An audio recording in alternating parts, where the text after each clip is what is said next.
2020년 12월 30일 저녁입니다.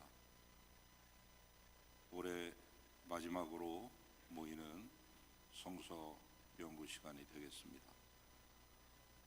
지금까지 함께 하신 하나님의 은혜에 감사하며 다 같이 머리 숙여 묵도하시겠습니다.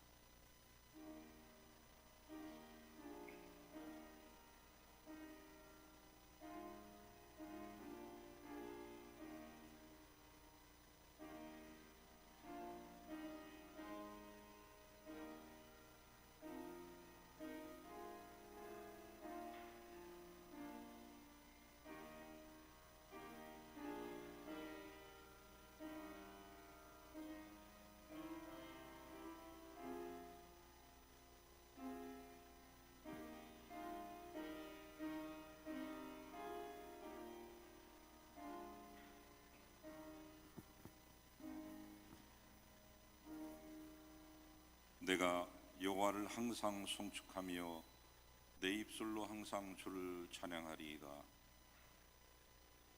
너희는 여호와의 선하심을 맛보아 알지어다. 그에게 피하는 자는 복이 있도다. 젊은 사자는 궁핍하여 줄일지라도 여호와를 찾는 자는 모든 좋은 것에 부족함이 없으리로다. 아멘. 우리 다 같이 301장을 함께 부르시겠습니다. 301장 찬송입니다.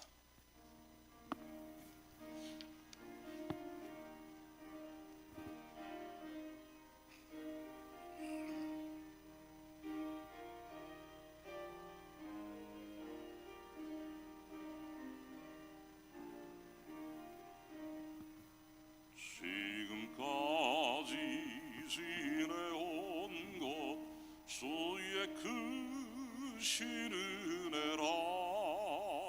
아니 없는 주의 사랑 어찌로 말하랴. 자나깨나 주의 손이 항상 살펴주시고 모든 일을 주 안에서 영통하게 하시네. 몸도 맘도 연약하나 세임받아 살았네. 물 붓듯이 부으시는 주의 은혜 족하다. 사랑 없는 거리에나 험한 산길 헤맬 때 주의 손을 굳게 잡고 찬송하며 가리라. 주님 다시 배울 날이 날로 다가와. 무거운 짐 주께 맡겨 벗을 날도 멀잖네. 나를 위해 예비하신 고향 집에 돌아가 아버지의 품 안에서 영원토록 살리라. 아멘. 이 시간 다 함께 기도하실 때 이은미 권사님께서 기도를 이끄시겠습니다.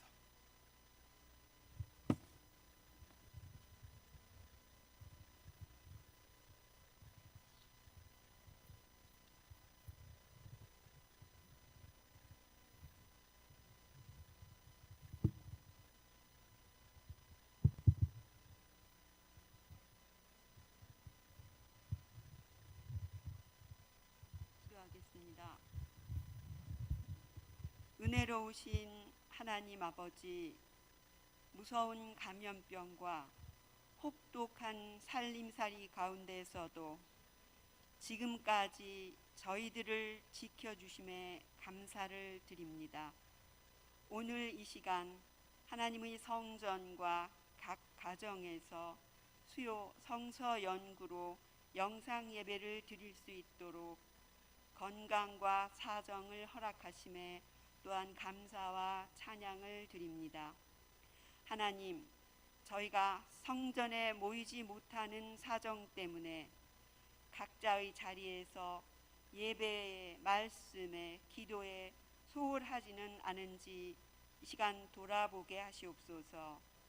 부족하다면 저희의 약함과 게으름을 회개하오니 용서하여 주시옵소서.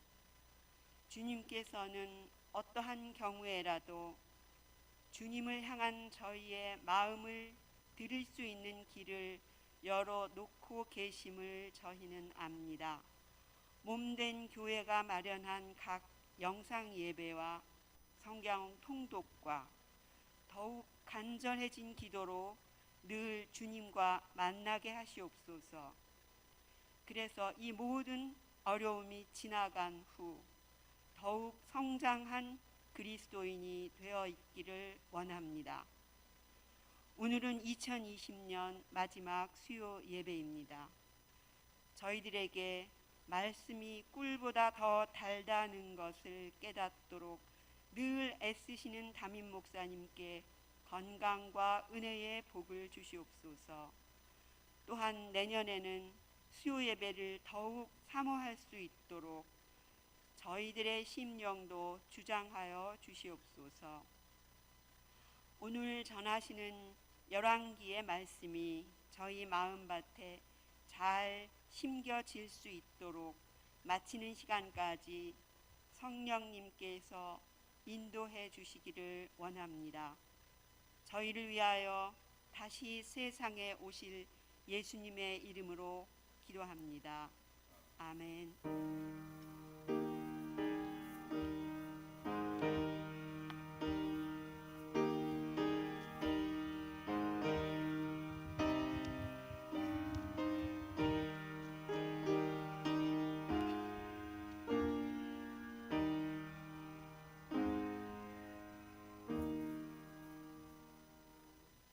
우리 주님의 귀한 은혜와 평강이 2020년 마지막 성서 연구 이 모임에 함께 참여하고 계신 모든 성도님들에게 넘치시기를 바랍니다. 샬롬 인사하십니다. 샬롬.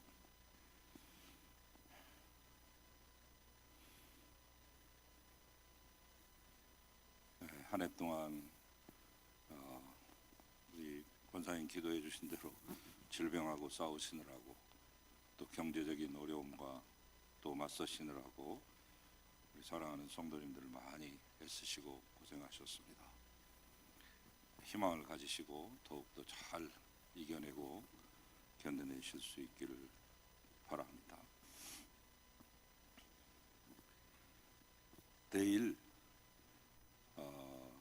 송구영신 예배를 드리겠습니다. 이전처럼 교회에서 드리시지는 못하더라도 가정에서 저녁 9시에 함께 모두 참여해 주시기를 부탁드립니다. 여러분 가족들 다 모여놓고 둘러앉아서 함께 새해 맞이를 하실 수 있기를 바랍니다. 내일 CBS 영혼의 양식 방송 오후 3시 20분에 방영되고 있습니다. 많이 보시기 바라고 TV로 보시는 분들은 핸드폰으로 보내드린 링크를 통해서 여러분께서 은혜를 나누시고 또 전도용으로도 활용하실 수 있기를 부탁을 드립니다.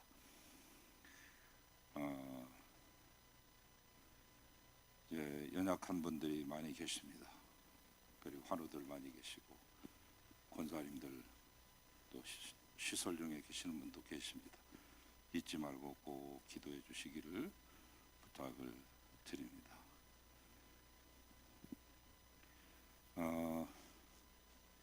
말씀 가르가 꼭 필요하신 분들은 말씀해 주시면 여러분들에게 전달되도록 그렇게 하겠습니다.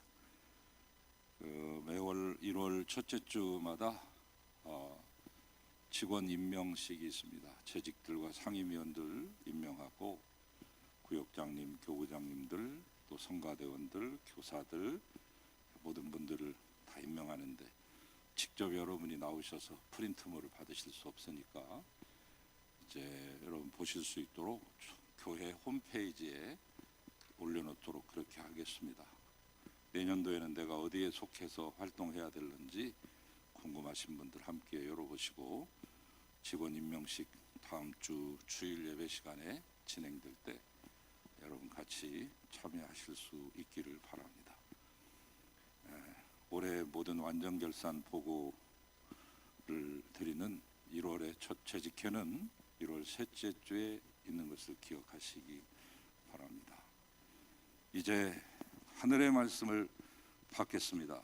오늘 우리에게 주시는 하나님의 말씀 구약성경 열왕기상 11장 29절에서 33절까지의 말씀입니다. 다 같이 한 절씩 교독하겠습니다. 29절 제가 먼저 읽고요. 마지막 절 33절은 같이 읽으시겠습니다. 이제 받들어 읽겠습니다. 그 즈음에 여로보암이 예루살렘에서 나갈 때 실로 사람 선지자 아이야가 길에서 그를 만나니 아이야가 새 의복을 입었고 그 두 사람만 들에 있었더라. 아이야가 자기가 입은 새 옷을 잡아 12조각으로 찢고 여로보암에게 이르되 너는 10조각을 가지라. 이스라엘의 하나님 여호와의 말씀이 내가 이 나라를 솔로몬의 손에서 찢어 빼앗아 10지파를 내게 주고 오직 내 종 다윗을 위하고 이스라엘 모든 지파 중에서 택한 성읍 예루살렘을 위하여 한 지파를 솔로몬에게 주리니 다 같이요. 이는 그들이 나를 버리고 시돈 사람의 여신 아스타롯과 모압의 신 그모스와 암몬 자손의 신 밀곰을 경배하며 그의 아버지 다윗이 행함 같지 아니하여 내 길로 행하지 아니하며 나 보기에 정직한 일과 내 법도와 내 율례를 행하지 아니함이니라. 아멘. 주님의 말씀입니다. 주님께 영광 돌립니다. 이제 코로나가 와서 제가 고민을 하다가 수요일과 금요일을 어떻게 할까 생각을 하는 끝에 수요일과 금요일 우리 부교육자들하고 함께 시간을 나누는 게 좋겠다 해서 수요일 저녁에는 말씀 터다지기라고 하는 그런 큰 타이틀을 가지고 성경 전체를 개관하고 있습니다. 우리 박향남 전도사님께서 보세오경을 이미 5번에 걸쳐서 말씀해 주셨고 그 뒤를 이어서 이제 역사서 부분을 김부름 전도사님이 열심히 여러분에게 전해주고 계십니다. 오늘 역사서 7번째 말씀 터다지기 12번째 시간이 되었습니다. 지금까지 함께 하신 여러분께 감사드리고요. 다른 때 새벽 기도도 그렇습니다만 수요나 금요나 이 현장에서 예배드릴 때 대면 예배할 때보다 비대면 할 때 영상을 통해서 더 많이 참석하시고 또 실시간에는 못 오시면 퇴근하신 후에 저녁 늦게라도 함께 영상을 돌려보면서 은혜를 나누신 여러분이 계시는 것을 볼 때 저희는 큰 힘을 얻고 있습니다. 아침에 정각 9시에 보내드린 말씀의 묵상도 우리 목회실에서 열심히 기도하는 끝에 최선을 다해서 어디 있는 거 베껴서 보내드리는 거 아닙니다. 우리 부교육자들이 날마다 순서를 정해서 기도하면서 일주일 내내 묵상한 것을 여러분에게 올려드리는 거니까 아침에는 그 말씀으로 위로를 받으시고 소망을 얻으실 수 있기를 바라고 수요일 금요일 우리 부목사님들 전도사님들이 전해주신 귀한 말씀에 귀를 기울이시고 정말 새롭게 초등학교에 입학한 학생처럼 호기심을 가지시고 말씀에 귀를 기울이실 때 하나님께서 큰 능력으로 여러분에게 임하실 줄로 믿습니다. 오늘 저녁에도 열왕기상 말씀을 가지고 역대기서 제7번째 말씀 터다지기 12번째 시간을 우리 김무름 전도사님께서 이끄시겠습니다.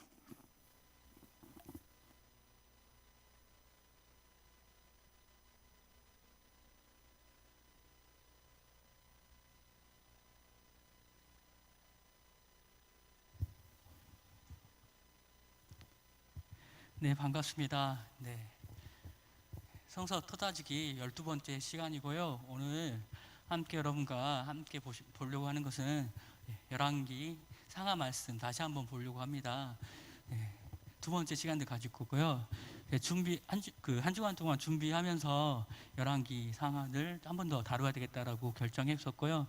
이 시간들이 역대기까지 좀 다루기까지는 너무 힘들겠다 싶은 생각에 열왕기 상하 두 번째 시간을 갖도록 하겠습니다. 그리고 다음 주에는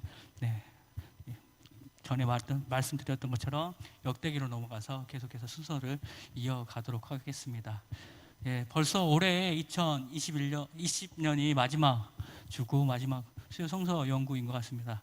되게 아쉽고 많은 시간들이 흘러갔는데 아직 역사서 강의는 2주 더 남아 있습니다. 너무 아쉬워하지 마시고 끝까지 응원해 주시고 기도 부탁드리겠습니다. 그러면 기도하고 열왕기 상하 말씀 두 번째 시간 갖도록 하겠습니다. 하나님 아버지 감사합니다. 이 시간 저희가 모여서 주님을 예배하고 하나님의 말씀을 공부합니다. 저희 가운데 하나님의 말씀을 향한 열정을 허락하여 주시옵소서. 하나님 열대기 말씀을 통해서 우리 가운데 열왕기 상하 말씀을 통해서 저희 가운데 말씀하시는 하나님의 그 음성을 듣게 하여 주시옵소서. 저희가 주의 말씀대로 살아가는 저희 송함의 모든 지체들이 되게 하여 주시옵소서. 감사합니다. 주님 예수님의 이름으로 기도드립니다. 아멘. 먼저 지난 시간에 우리 함께 봤던 이야기들 먼저 좀 시작하면서 또 시작해 보도록 하겠습니다. 이 열왕기서가 무척 중요한 책입니다. 구약 성경에서 가장 중요한 책을 뽑으라고 이야기하면 단연코 이야기할 수 있는 게 오경이라고 이야기할 수 있을 것 같습니다. 오경은 구약 전체에도 영향을 주지만 그리고 신약에도 그 열쇠들을 갖고 있는 책이기 때문에 이 오경이 가장 중요하다라고 이야기할 수 있습니다. 이 오경을 제외해놓고 이야기했을 때 이 열왕기 상하 이 책이 그 다음으로 중요하다고 말씀할 수 있는데요. 우리가 앞으로 공부해야 될 책들이 있죠. 그 책 중에서 저희가 잠깐 그 강의 초반에 제가 보여드렸던 손가락 표시 기억나시나요? 손가락 이렇게 올리시고 다시 한번 기억하셨으면 좋겠는데, 첫 번째가 저희가 모세오경에 대해서 5권에 대해서 배웠었고요. 지금 함께 공부하고 있는 12권의 역사서에 대해서 공부했죠. 그 다음에 다음 시간에 배우게 될 게 이 시가서에 대해서 저희가 공부한다고 했었습니다. 시가서 공부하고요. 그 다음에 공부해야 될 것이 대예언서 5권에 대해서 이야기하고, 마지막으로 저희가 구약에서 살펴볼 것은 12권의 소예언서의 말씀에 대해서 공부하겠습니다. 이 마지막과 그리고 네 번째 이 손가락에 있는 이 대예언서와 소예언서를 공부할 때 꼭 봐야 될 것이 이 열왕기 상하의 말씀을 봐야 됩니다. 그 열왕기 상하에 그 시대의 문화적 배경, 그리고 종교적 배경, 사회적 배경, 역사적 배경이 담겨 있기 때문에 꼭 이 열왕기서를 통해서 이 정보들을 얻을 수 있기 때문에 너무나도 중요한 책임을 좀 기억하시면서 이 열왕기서를 같이 함께 보셨으면 좋겠고요. 제가 그리고 강의하면서 또 이야기했던 게 열왕기서 특징에 대해서 2가지에 대해서 이야기 지난 시간에 했었습니다. 첫 번째로 기록 방식에 대해서 저희가 이야기했었고 함께 봤었고요. 그리고 두 번째로는 연대기 문제에 대해서 다뤘었습니다. 먼저 이 기록 방식에 대해서 조금 먼저 살펴보도록 하겠습니다. 이 열왕기서의 특징으로서 교차적 기술 방식을 택하고 있다라고 이야기했었습니다. 남유다의 왕들과 그리고 북이스라엘의 동시대 왕들을 함께 기록하고 있고, 이것들을 교차하면서 서술하고 있는 열왕기서의 특징을 보이고 있다라고 지난 시간에 함께 공부했었고요. 그 다음 장에 보면은 저희가 이것도 지난 시간에 봤었죠. 교차 방식을 나타내는 표에 대해서 정리한 표인데요. 열왕기상 12장부터 쭉 해서 22장까지 내용을 다루고 있는데, 거기서 유다의 왕이 먼저 기록되고요. 그 다음에 이스라엘, 북이스라엘의 왕이 이렇게 기록되고 이런 것들이 좀 순차적으로 이렇게 교차적으로 나오고 있는 것들을 볼 수 있습니다. 그리고 이 한 권의 책에 북이스라엘 왕조와 그리고 남유다의 왕국이 나열해서 계속해서 교차해서 들어가 있는 것은 하나의 이스라엘 역사를 공통적으로 소유하고 있는 것들, 하나의 전통을 가지고 있는 한 뿌리에서 나왔다고 이야기하는 것을 볼 수 있는 것 같습니다. 네. 그리고 저희가 두 번째로 살펴봤던 것이 이것이었죠. 연대기 문제에 대해서 저희가 살펴봤고요. 그 다음에 보시면은 일관성과 비일관성에 대해서 저희가 살펴봤었습니다. 일관성은 문제가 되지 않죠. 일관적으로 이렇게 나타나기 때문에 그것이 문제되지 않는데, 비일관성은 좀 차이가 있는 것들을 볼 수가 있는 거죠.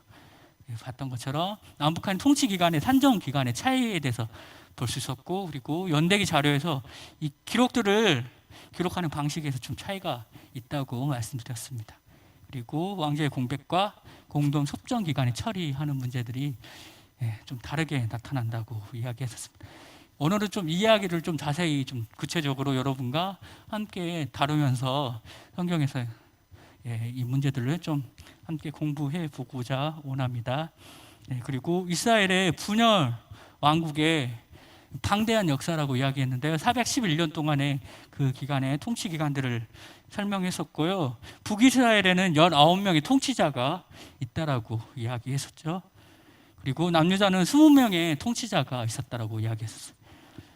그러면서 그 남유다에 한 가지 문제가 있다고 이야기했었는데 기억나시나요? 아달랴 여왕 같은 경우에 이 보수적인 유대의 랍비들 같은 경우에는 남유다의 왕으로 인정하느냐 마느냐에 있어서 이 개수의 차이가 좀 나긴 하지만은 성경은 분명하게 이야기하고 있는 것은 이 아달랴까지 포함해서 20명이라고 기록하고 있다라고 전했습니다.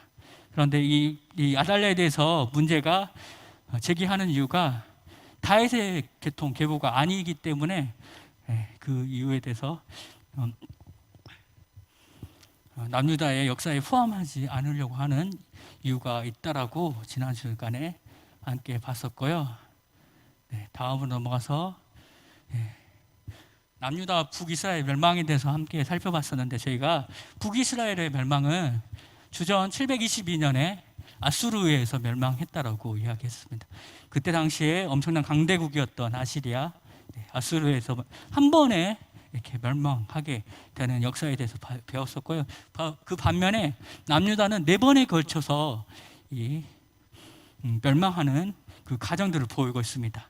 여기에서 중요한 것은 두 번째와 세 번째에 있었던 주전 597년 이때 유대의 왕이었던 요아긴이 포로로 끌려가는 이야기가 나오게 되죠. 그리고 주전 586년도에 예루살렘 도성과 그리고 성전이 붕괴되는 사건이 이때 일어나게 됩니다. 그러면서 하나님이 남유다가 멸망되었다라고 말했다라고 이야기했던 것들을 기억하시겠죠? 그래서 이 열왕기서의 제목은 왕들의 이야기, 멜라킴이라고 이야기했었는데요. 이 왕들의 이야기임에도 불구하고 그 주인공은 왕이 아니라고 이야기 드렸습니다. 예루살렘 성전의 그 주인공이며, 그리고 이 성전을 이해하는 것이 이 열왕기서를 이해하는데 중요한 맥락 가운데 있다라고 제가 지난 시간에 설명드렸습니다. 그래서 열왕기 상하는 솔로몬의 성전 건축부터 시작해서 솔로몬의 성전이 무너짐으로써 그 이야기가 마무리되고 있는 것들을 살펴볼 수 있습니다. 첫 번에 열왕기상 그렇게 시작되죠. 그리고 마무리에 또 성전이 무너진 것들이 이야기됩니다. 여기까지가 지난 시간에 함께 나누었던 이야기들입니다. 오늘은 그 비일관성에 대한 이야기를 좀 더 풀어서 여러분과 함께 보려고 합니다. 이 세 가지 꼭 기억하셔야 됩니다. 뒤에서 다시 설명하겠지만 잠깐 눈으로 좀 보시면서 이 세 가지들 기억하시고, 이 통치기간에 대해서, 비일관성에 대해서 나타나 있는 통치기간에 대해서 이야기해 보려고 합니다. 주전 931년에 솔로몬이 죽음을 맞이하게 됩니다. 그 다음에 왕으로 북이스라엘과 남유다의 왕으로 누가 세워졌는지 기억나시나요? 네, 이미 화면에 나왔는데요. 북이스라엘은 여로보암이 왕으로 세워지게 되죠. 첫 번째 왕으로. 그리고 남유다에서는 느호보암이 왕으로 세워집니다. 이스라엘 역사 속에서 모든 왕이 중요하지는 않고요. 그래서 몇 가지만 간단하게 그 통치기관에서 계산하는 때 좀 그런 문제들에 대해서 여러분과 오늘은 좀 살펴보려고 보겠습니다.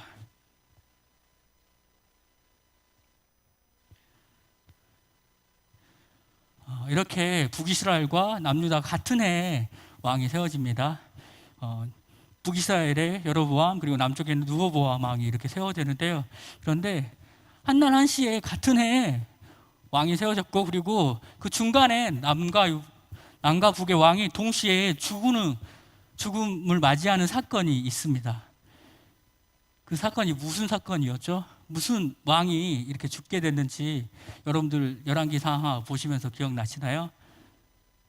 말씀 열왕기하 9장의 사건에서 이 이야기가 나오고 있습니다. 제가 성경 말씀 준비 안 해서 열왕기하 9장 말씀 좀 펴놓으시고 좀 눈으로 살펴보시면서 이 사건을 좀 따라와 보셨으면 좋겠는데요. 이 분열 왕정 시기에 남북한이 화친을 맺었던 시기가 있습니다. 그 시기에 병에 걸린 북왕국의 왕에 문병하러 왔다가 남유다의 왕과 북이스라엘 왕이 함께 죽음을 맞이하는 사건이 성경에 나타나는데요. 그 사건에서 나타났던 그 왕들의 이름을 보시면은 그때 죽었던 북이스라엘의 왕은 요람이 되겠고요. 그리고 남유다에서는 아하시아가 의회에서 죽게 되는 것들을 봅니다. 그러니까 한날 한시에 이렇게 남과 북의 왕이 죽게 되는 사건이 죽게 됩니다. 그렇다면은 이 통치 기간에 대해서 계산해 봤을 때 똑같이 나와야 되겠죠. 그 기간이 똑같이 나와야 되는데 성경은 좀 다르게 나오는 것들을 볼 수가 있는 거죠. 이건 조금 더 뒤에서 더 이야기하고요. 두 번째로 문제 제기할 것이 있는데요. 열왕기하 8장 25절 말씀 한번 찾아볼까요? 네, 앞에 화면에 나와 있습니다. 이스라엘 왕 아합의 아들 요람 제12년에 유다 왕 요호람의 아들 아하시아가 왕이 되니 이렇게 나와 있고요. 그리고 9장 말씀 찾아보겠습니다. 열왕기하 9장 29절 말씀 함께 찾아보시고 읽어보도록 하겠습니다. 아합의 아들 요람의 제11년에 아하시아가 유다의 왕이 되었더라 라고 이야기하고 있습니다. 이 두 가지 말씀을 보시면서 이 차이에 대해서 좀 보셨나요? 차이가 있으신 거에 대해서 보이십니까? 앞에 이스라엘 왕 이 한 단어가 더 들어가 있고요. 그리고 다음 장 넘겨주시면 나와 있습니다. 네, 보이시나요? 빨갛게 이렇게 칠해놨는데 요람 제12년이라고 열왕기하 8장 25절에서 나와 있습니다. 그런데 한 장만 넘어가서 9장에서는 신기하게 요람의 제11년이라고 나와 있죠. 네, 차이가 분명히 보이시나요? 말씀에 이렇게 차이가 있는 이유가 무엇일까요? 어떻게 해서 이 성경 한 장 통해서 다른 차이들이 나타나고 있을까요? 네, 이런 의문들을 좀 같이 성경을 자세히 보시면서 가지셨으면 좋겠습니다. 네, 그 다음 장을 넘겨주시면 되겠고요. 네, 한 장 더 넘기겠습니다. 그러니까 솔로몬의 다음에 세워졌던 여로보암과 느호보람 이 왕들을 시작해서 중간에 열왕기하 9장에서 있었던 그 사건에서 죽었던 왕이 요람 왕과 아하시아 왕이라고 이야기했었죠. 그 기간을 계산했을 때 이렇게 차이가 납니다. 네, 북이스라엘은 98년 통치 기간이 나오고 있고요. 남유다 같은 경우에는 65년이라는 기간이 통치 기간으로 나오고 있습니다.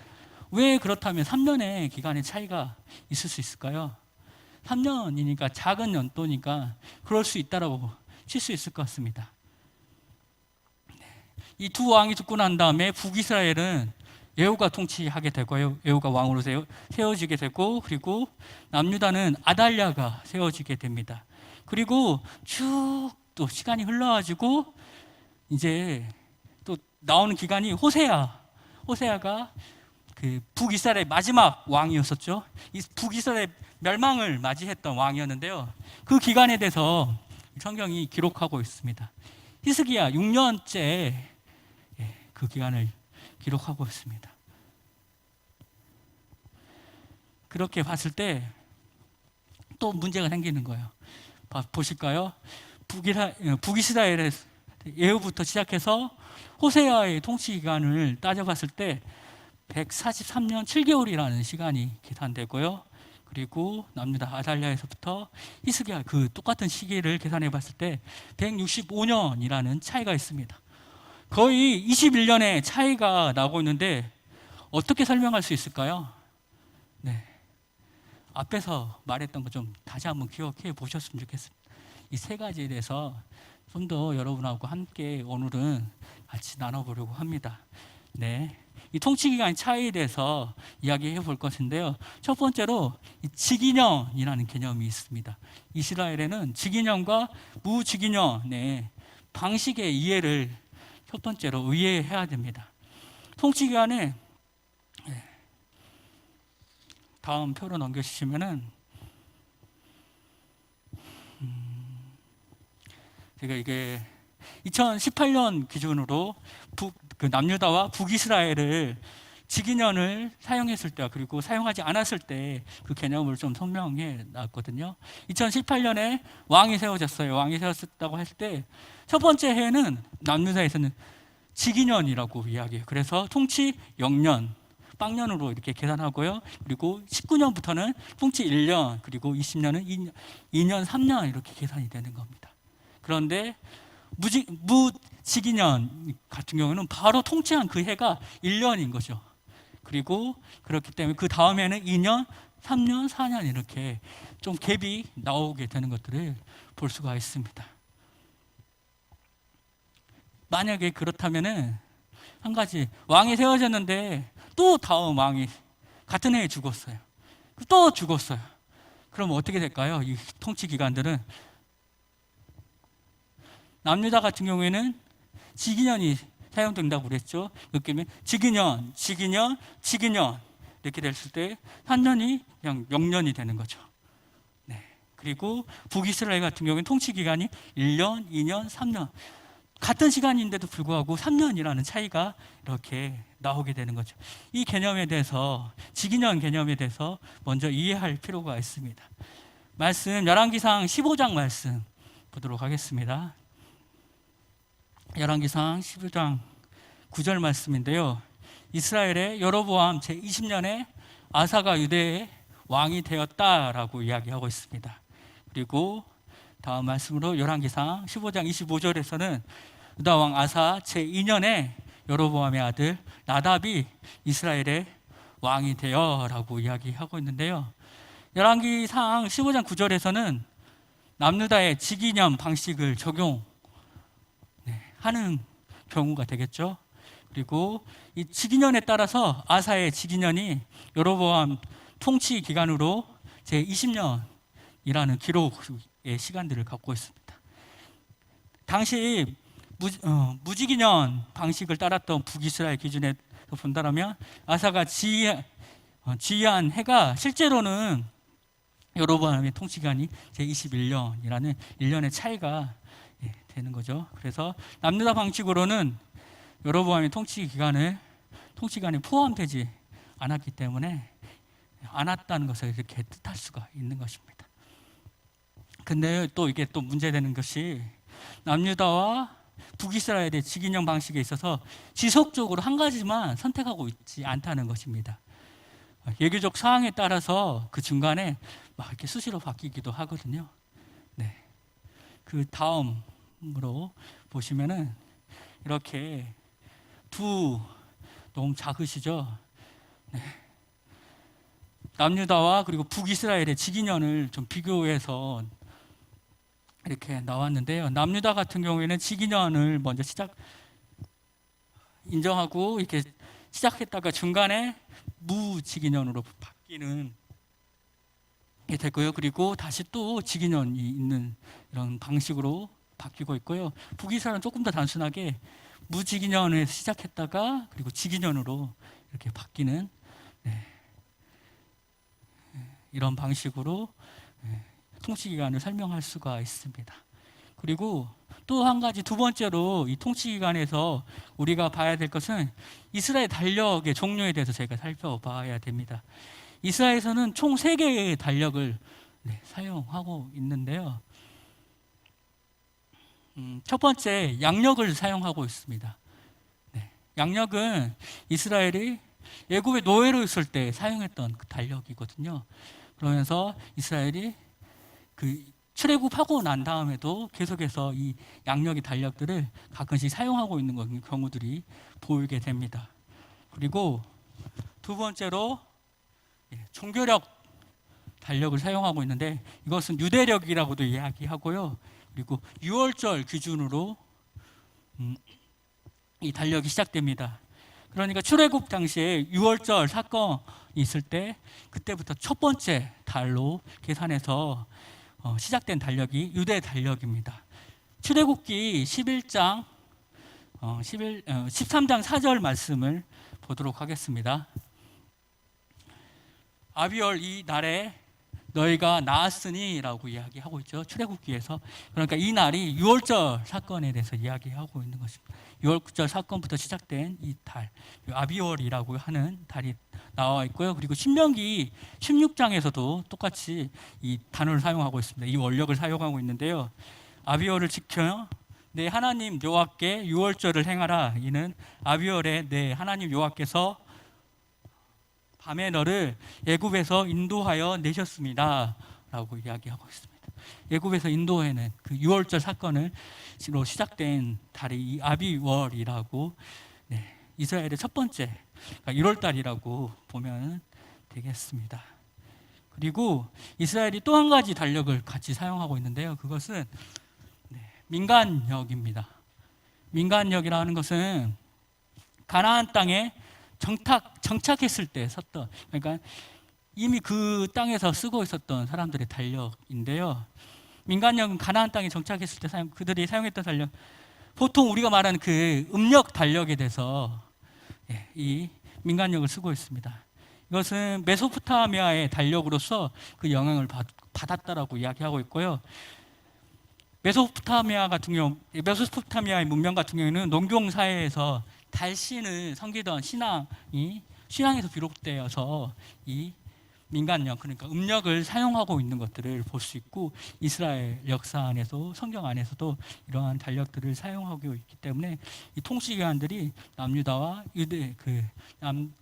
그리고 북이스라엘의 차이가 있는 것들을 저희가 함께 살펴볼 수 있고요. 그 다음에 나와 있는 것은 이스라엘 달력에 대해서 정리한 표인데요. 이 세 가지의 달력들이 조금씩 차이가 있는 것들을 볼 수가 있습니다. 눈으로 한번 확인해 보시고 넘어가도록 하겠습니다. 그리고 이 통시간에 또 중요하게 봐야 될 것이 세 번째로 이 협정 기간에 대해서 저희가 함께 봐야 됩니다. 협정이라고 하면은 공동으로 통치하는 기간을 말하는데요. 예를 들어 가지고 남유다의 아마샤 때부터 므낫세까지 통치 기간이 그대로 합산하면 197년이라는 기간이 나오게 됩니다. 이렇게 계속해서 왕들의 연수를 계산했을 때 197년이 나오게 되는데요. 실질적으로 이 6명의 왕이 통치했던 기간은 154년으로 계산됩니다. 43년의 차이가 나오고 있는 것이죠. 그 다음 표를 보시면은 아마사가 단독으로 통치하는 기간은 5년인 것이 보이시나요? 5년 동안 통치하고 난 다음에 그 다음에는 협정의 기간을 보내게 되죠. 아마샤와 그리고 우시아 왕이 함께 협정하는 기간이 됩니다. 그리고 우시아가 분향단에서 불을 옮기다가 나병이 생기겠죠. 그러면서 수상궁으로 이렇게 나가면서 요담과 함께 협정하는 시간들이 겹치게 되는 거죠. 이 시간들을 별도로 다 계산하기 때문에 또한 이런 통치 기간의 차이가 나오고 있는 것들을 저희가 살펴볼 수가 있습니다. 그리고 저희가 세계사 역사 속에서 이 연대에 대해서 좀 살펴볼 필요가 있습니다.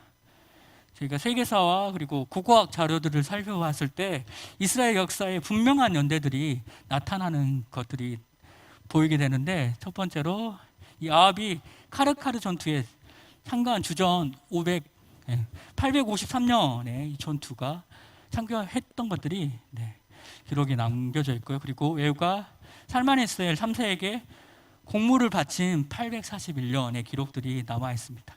그리고 3명의 왕 므낫셋과 아하스와 호세아가 디그라 빌레셋에게 종공을 바쳤던 해가 각각 738년, 733년, 그리고 731년 이 기록들이 남아 있습니다. 그리고 이스라엘의 수도였던 이 사마리아의 멸망이 722년 역사가 나와 있고요. 바로 누구가 죽인 이유가 609년에 있었고요. 그리고 예루살렘의 멸망이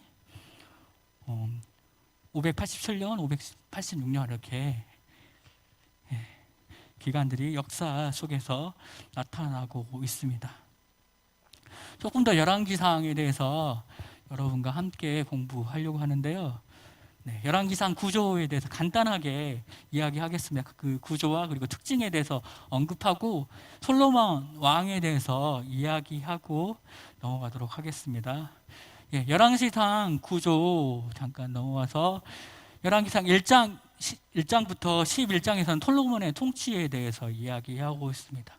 그리고 열왕기상 12장부터 16장에서는 왕국의 분열에 대해서 이야기되고 있는데, 이 왕국의 초기의 역사에 대해서 나와 있습니다. 그리고 이 중간에 열왕기상 17장부터 열왕기하 12장에서는 선지자들의 이야기가 나와 있습니다. 구약의 대표적인 선지자인 엘리야의 이야기와 그의 제자인 엘리사의 활동 시기가 이게 나와 있고요. 그리고 이 시기는 이스라엘에서 가장 강력했던 오므리 왕조 시기로 나와 있습니다. 그리고 열왕기하 13장과 17장에서는 북이스라엘의 마지막 시기에 대해서, 멸망 시기에 대해서 이야기하고 있고요. 그리고 열왕기하 18장부터 25장에서는 남유다의 마지막 시기, 멸망의 시기에 대해서 우리가 함께 이 구조들을 살펴볼 수가 있습니다. 구조의 특징에 대해서 잠깐 언급하려고 합니다.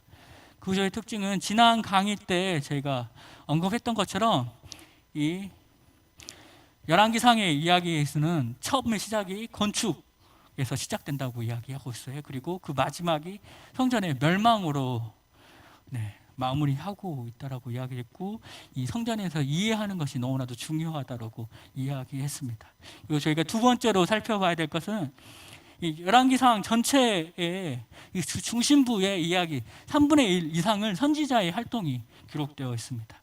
엘리야와 엘리사의 활동 기간이 이 중심에 기록되어 있는데요. 구약에서 샌드위치 구조라고 이야기하는 구조가 있습니다. 그 양옆 겉에 이렇게 같은 것들이 있고 그 사이에 중간에 위치한 이야기가 있는데요. 그것이 이야기 전체의 중심적인 이야기라고 이야기하고, 그리고 중요한 위치를 차지하고 있습니다. 이렇게 구조의 특징에 대해서 간단하게 좀 살펴보시고요. 분열왕국에서 솔로몬의 역할에 대해서 함께 보려고 합니다. 솔로몬 이야기했을 때 인생에서 가장 반전이 컸던 인물이라고 말할 수 있는 사람이 이 솔로몬 같습니다.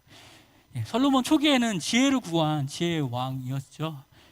그리고 다윗이 준비했던 그 성전 건축을 감당했고 건축했던 왕이 이 솔로몬 왕이었습니다.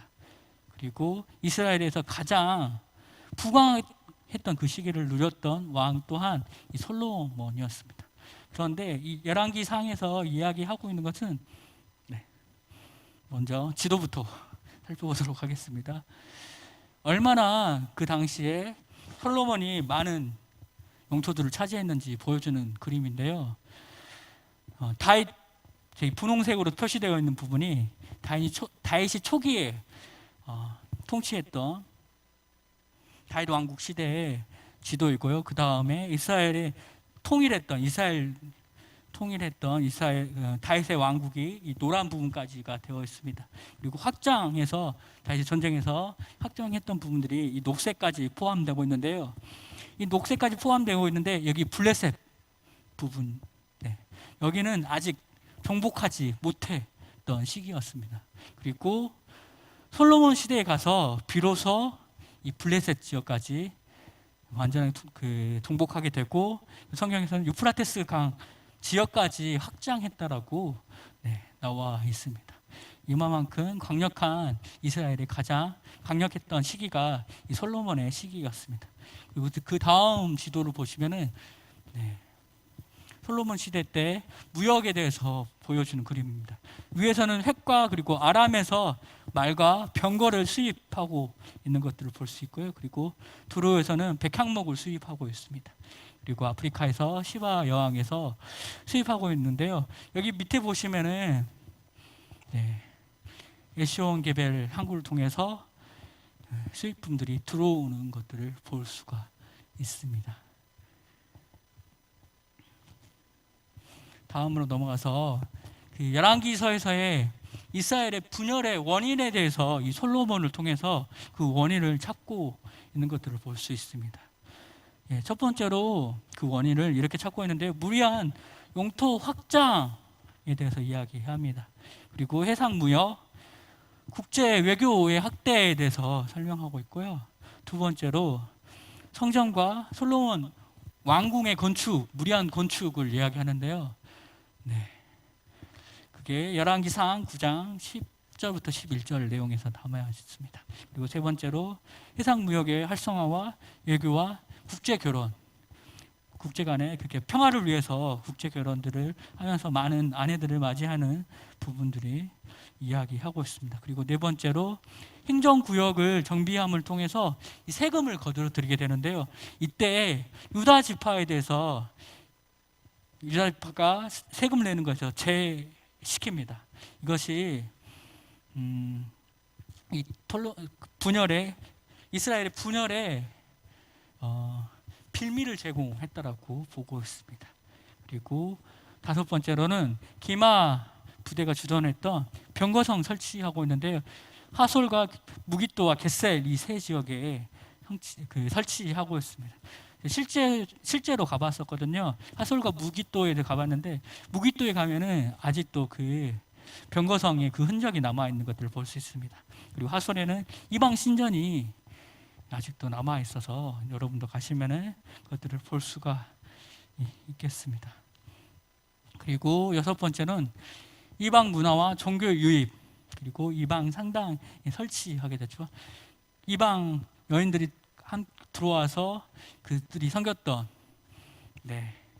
이방 신들을 섬기는 산당들을 설치하게 됐고요. 그리고 이것을 멸망상이라고 기록하고 있고요. 예루살렘 성전에서 얼마 떨어지지 않은 곳에 위치하고 있습니다.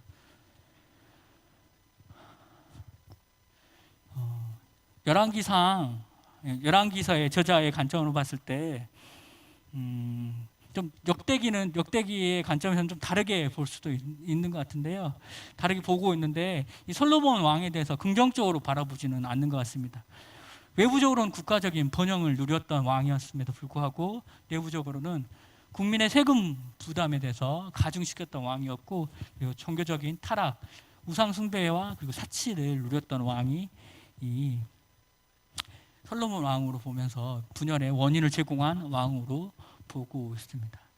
그래서 이 열왕기서의 주된 메시지는 국가의 멸망이 이스라엘의 불신앙으로 인해서 하나님의 정당한 심판이 있었지만, 그러나 심판 이후에도 희망이 여전히 있다는 것을 보여주고 있습니다.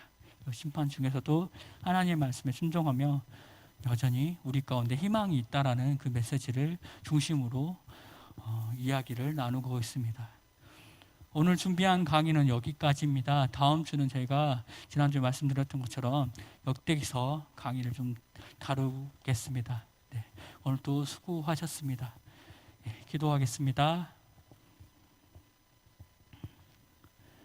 심판 중에도 긍휼을 잊지 않으시는 하나님, 저희를 긍휼히 여겨 주시옵소서.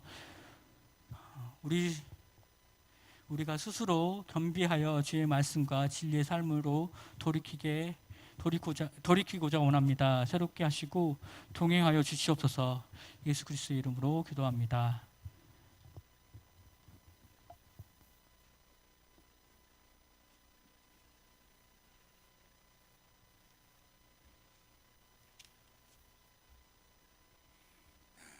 전도사 애쓰셨습니다.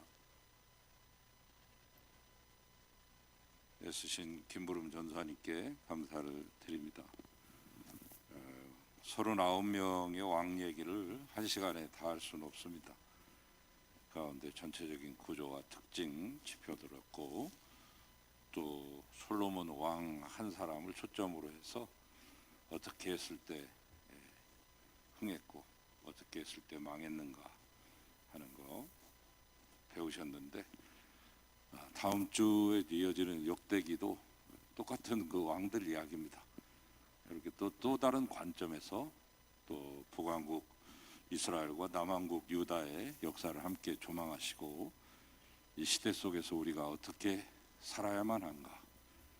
그 당시 못지않게 우리는 하루에 40만 명씩 죽어나가는 인류 최대의 위기를 맞이하고 있는 이 시기 속에서 우리는 어떻게 살아야 될 건가 하는 것을 스스로 찾아가시는 값진 시간 되시기 바랍니다.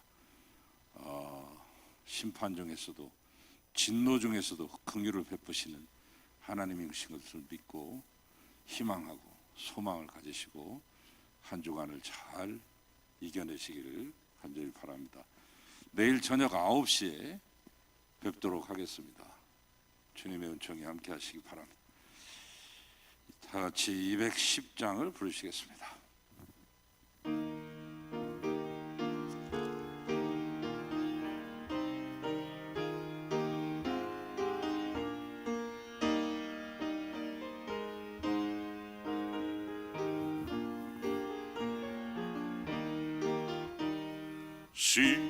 시온성과 같은 교회 그의 영광 한없다.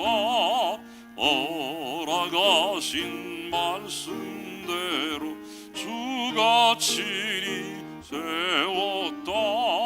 반석 위에 세운 교회 흔들 자가 누구랴. 모든 원수 애워싸도 아무 근심 없도다.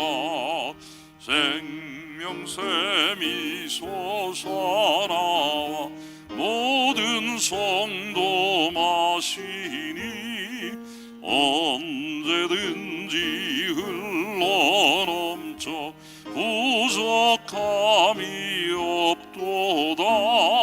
이런 물이 흘러가니 목마를 차 누구랴. 주의 은혜 풍족하여 넘치고도 넘친다. 주의 은혜 내가 받아 시온 백성 되는 때